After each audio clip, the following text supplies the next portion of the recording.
Welcome back to another episode of the All Tens Podcast. I'm your co-host, Josh West, here with Clay Harris. And today, Clay, we're continuing discussing some of the more temporal challenges that our clients are facing in a complex landscape. And today, I want to take the focus into labor shortages and talent retention amongst our small to medium-sized business owners. And just to set the context for us today, Goldman recently did a survey, and I just want to give you some stats just to really set the tone here. So, new segment, stats. Yeah, hey. It's like a scorecard. Okay. Indeed, right? Like let's really find out what's happening. So, of those surveyed, 78% of small and medium-sized business owners have plans to grow in 2025. 44% are hiring right now. But of those that are hiring, a full 89% are finding it difficult to recruit qualified employees. Further, Clay, 33% have lost employees because they couldn't offer the same salaries and benefits as larger employers.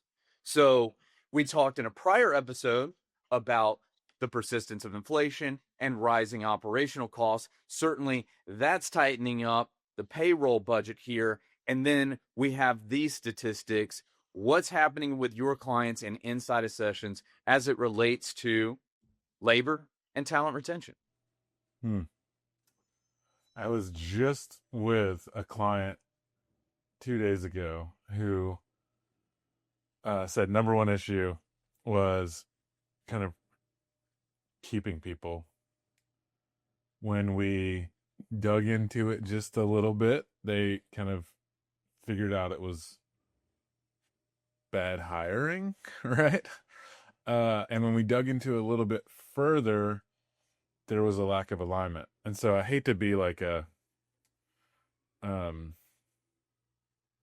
hammer in search of a nail here, but the work that we do around alignment, around identifying the right role, like the seat in the role, really pays dividends, right, in this regard. And so similarly to how we talked about kind of tariffs and like, maybe some revenue constraints for our clients, the same logic applies.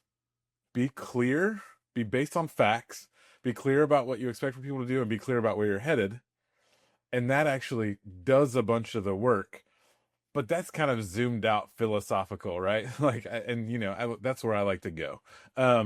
What tactically, Josh, I'll flip the question back to you. What about for you? What are your clients saying? What are they feeling? If I'm a business owner listening to this podcast, how can we commiserate with them in the real world, not in my philosophical world?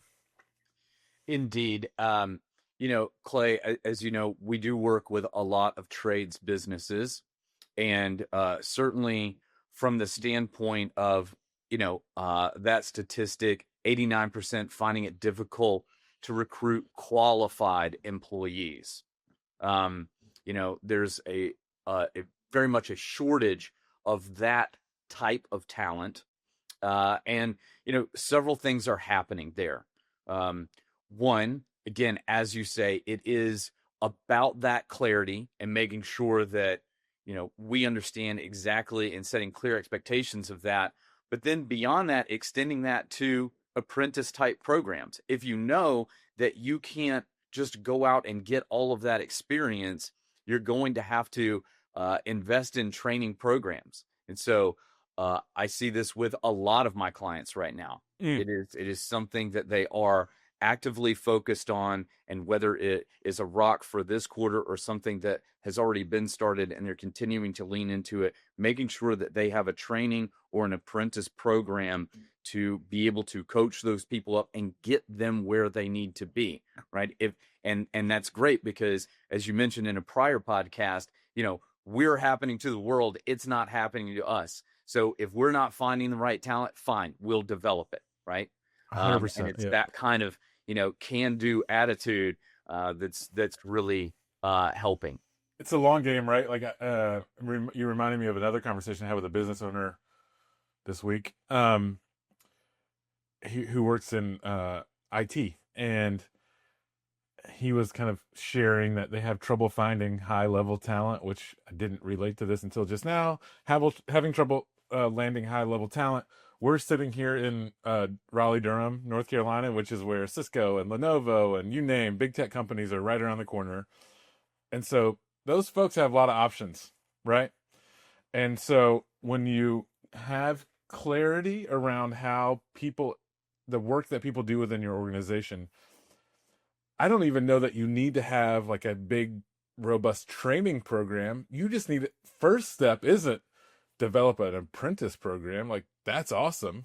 But first step is have clarity around what different roles do within your organization that show people how when they come in at the beginning of their career, they're going to learn X, Y, and Z because they're doing ABC. And then if they do that, then there's another role that takes on a little bit more responsibility, has a little bit more higher level function to it, but it's clear, right? Show them the accountability chart. Show them how they can go from a level 1 to a level 2 to a level 3. And that way, with or without like a robust training program, just the clarity of the accountability chart can say, here's where you start, here's where you go, here's where you go after that. And that will automatically start to build this pipeline of talent. Now, it would be great if every organization was growing at a rate where everyone who started has somewhere to go. But the truth of the matter is, people are going to fall out. But I'd rather them fall out after coming in from the beginning of their career than hiring someone way up high and having them rotate in and out every 6 months because they're just looking for the next great opportunity. Correlate to your kind of apprenticeship kind of training idea, but even a little bit more fundamentally, the accountability chart and the clarity that it creates for your team should help you develop this flywheel where you bring people in earlier in their career, they gain skills, gain mastery, elevate themselves, replace them with someone in the beginning of their career, and you have this pipeline of talent that just exists because you've created clarity. You know what I'm saying? Absolutely. And, continuing on that thought, when we talk about accountability, role clarity, you know just as well as I, in our world, we talk about having those right people in those right seats. And so as we're looking at labor shortages and talent retention, and particularly on that talent retention piece, I think it's incumbent upon our clients to also be very honest with themselves as to whether or not they have any issues with the right people in the right seats. Because what happens is if we've allowed a lot of people to stay around that, might be those C players. If you've got a team of C players, what happens to the A player on that team? They're gonna find their way out, right? Whereas if we've got a lot of A players on a team and someone new comes onto the team and they're a C player, then that team tends to protect itself, right? And so it's almost like, it's going to gravitate toward what you've engendered there. And it's either going to go one way or another over a long enough time horizon. So, if you've lost someone good, as 33% are reporting here, then I think it's also time to have some honest conversations with ourselves on why did that person leave exactly, right? What could we not offer them in the way of advancement, or being able to perhaps pay them a bit more or have a better benefit program? And I'm going to be a little harsh here and say, some of those savings could be found in, if there's someone that you've known objectively and felt in your heart that wasn't right for your organization. If you need to let them go at this time to make sure that you can hold on to someone else related to better team health, then now would be a good time to do so, as ironic as that sounds. Addition through subtraction happens all the time. Mm-hmm. Um, I want to bring us home here, but like there's a couple things that you said I just have to like make a point on. Let's have it. One, when you have the right person in the right seat, they will be a fierce advocate for the company and achieving the VTO. It's a byproduct, right? They will want to be a part of something bigger than themselves, and it is what you're doing.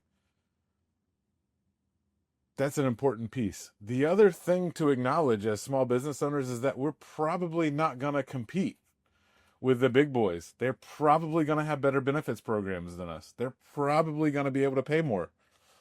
That's just the way the cookie crumbles, right? Mm-hmm. Your ability to create a compelling view of the future, your ability to create a compelling story that they want to be a participant in is worth something that they probably won't be able to get somewhere else at a much bigger company, right?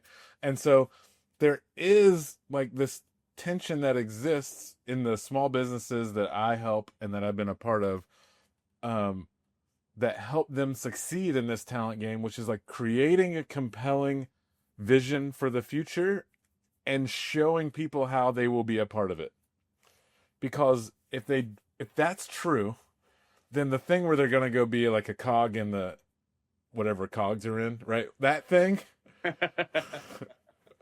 I didn't go to Georgia Tech, but that thing, it's harder to like feel like you can see where you're going and not feel like you're just going to be that cog forever, right? And so I think that's an important thing. When you can't pay at the same level as the big boys down the street, or you can't provide the benefits at the same level as other people, you got to create a compelling vision. But the other thing you got to do about those is acknowledge it. If you hide from it, if you kind of just hope that no one notices, they notice. You've got to be honest with them about what you can and cannot do. And that authenticity, that vulnerability is a part of creating a compelling vision for the future. You know what I'm saying? Yes. Yeah. And, for me, when we talk about everyone, and particularly leaders and managers throughout the organization, making sure that they're walking the talk and they're focused on the greater good. And the other day, a client asked me, what is the greater good? And I said, it's the VTO. That's Right. it. Like, you've created that vision, and it's including not only the plans, but what the core values are, what those behaviors are expected. And so anytime anyone says, what is the greater good, I always refer them back to the VTO. That's the greater good. Got the answers right there. Look it up. Answers in the tools. Shout out to Walt Brown. All right. Anything else before we go? You got nuggets? What do you got? How are we going to wrap this thing up? I would say that was mine, right? When someone's like, what's the greater good? It's the VTO. And for our listeners out there, if you don't know what the VTO is, it's the Vision Traction Organizer. Reach out to us. We're here to help. Clay, what do you got? Oh, I think my nugget was about just like enrolling people in the vision and being authentic about what's possible. Like those things, the truth telling, the authenticity is the thing. Stick to who you are. Don't try to be somebody else. Cool. That's our show. We really appreciate you listening. This is the All Tens podcast because at the end of every meeting session that we do with our clients, we ask them to rate the meeting on a scale of 1 to 10. And our goal is for it to be a level 10 meeting all the time. And we want this to be a level 10 podcast. And the only way that we'll know is if you rate the podcast on whatever platform you're listening. Give us some feedback. Tell us what you like, what you don't like. Tell us what you want to hear more about. We'd be happy to do an episode based on your specific feedback, dear listeners. Anyway, thanks for joining us. We'll talk to you next time. Until then, I'm Clay. He's Josh, and we love having you. Bye. Bye.